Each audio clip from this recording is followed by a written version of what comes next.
For more debates, updates and bonus content, sign up at thebigconversation.show. Douglas published an article which was highly critical of the Church of England's current approach to anti-racism and so on, Tom, and feeling that they were essentially bowing to a certain woke ideology, essentially, and not sort of doing what they should do as the church. So what was your response to that? And how much truth is there in Douglas's concerns about the direction of the church? Having since read Douglas's book, The Madness of Crowds, I see more clearly than I did at the time where the energy for Douglas's article was coming from, because clearly Douglas has mapped out in, as I said before, a rather disturbing way, the large movements often rooted in various forms of early 20th century Marxism connected with Foucault and people like that, that have then generated some of these great movements. And then to see the church getting on board with that, you think, hang on, what's going on? My initial response was, this is actually a problem that Jesus himself faced. He says at one point that the kingdom of God is breaking in violently, but the men of violence are trying to get in on the act. In other words, there were other people saying it's time for the kingdom of God at the same time as Jesus was.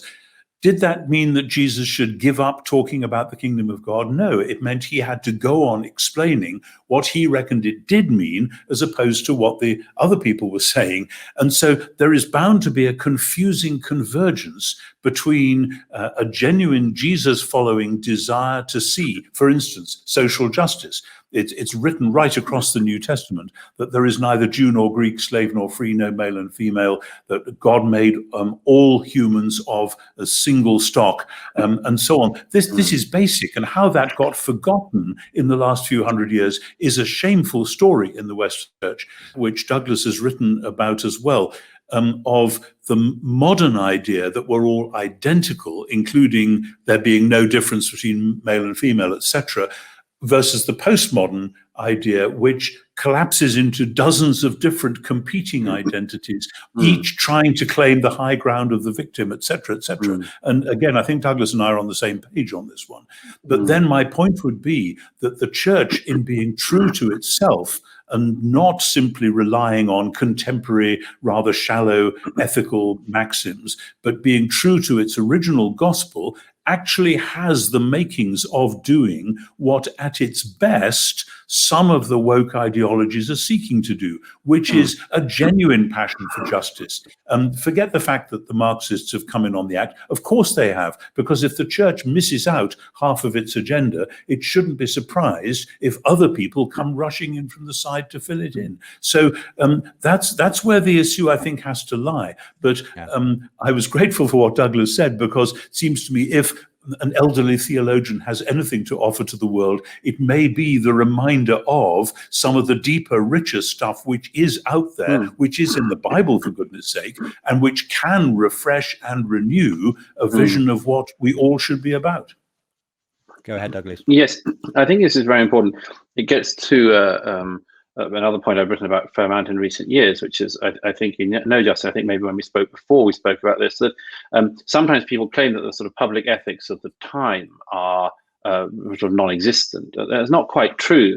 They're trying to dig down in quite a forceful way at the moment.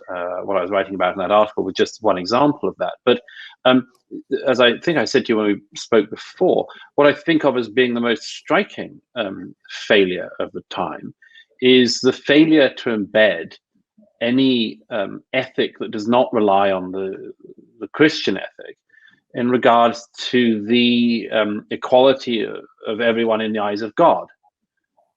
Our age is struggling very badly with an attempt to replace that ethic or find another way to do it. And there are various ways which it's tried to do that. Human rights ideology is one way, fairly developed, but I think not successful. And another is effectively the landing on equity as the answer, when it can't be the answer. But I see what people are struggling to do, which is to try to maintain and hold on to this exceptionally important gift of the Christian inheritance. without the idea of equality in the eyes of God and the value of every individual in the eyes of God, you are left with these attempts to assert that, for instance, everyone is the same, Yes. or can be, and it's clear that we can't be and that we aren't. It's one of the great Yes. things. If you take away the worry about the loss of the foundation, then it's fine. We can live with it. I very much see Douglas's point.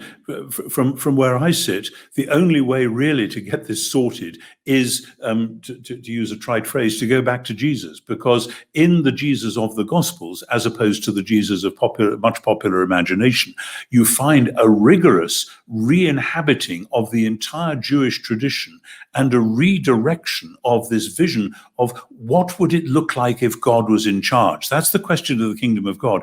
Just supposing God was in charge, how would it look? Well, it might look like a man who had two sons and one did this and one. It might look like, and then he heals somebody in the crowd, whatever it is. It's a renewal of human beings, not in order to be identikit, we're all equal now, but in order to be certainly equally valued and equally, though uniquely in themselves, part of an ongoing program that God has launched, not human beings at this point. And so when I then come forward into the 20th and 21st centuries with that, I find myself saying, when I was young, we watched traditional morality go out of the window. It was sex in the 60s. It was money in the 80s. We don't need to obey the old rules. We're going to do it differently. We're the modern world now. And then what's happened is the invention of, and I think Douglas and I agree on this, the invention of neo-moralisms, which is what the woke ideology is really all about. And it reminds me sometimes of, I think it was Caligula, the Roman emperor, or it might have been Nero, I'm getting this wrong, it's late at night, who put new laws up so high that nobody could read them, and then blamed or punished people for not obeying these new laws that he just invented. And that's very much what's going on at the moment. It's as though society can't live without morality, but if you've banished all the older moralities, you've got to invent some more from the ground up. And we're doing it on a very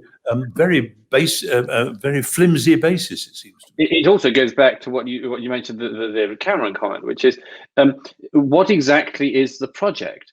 Because there's an added cruelty, isn't there, to this, to as it were, writing the laws in a place where they cannot be read. There's an added cruelty if you haven't even finished writing them yet, and you tell people to get with them. Quite.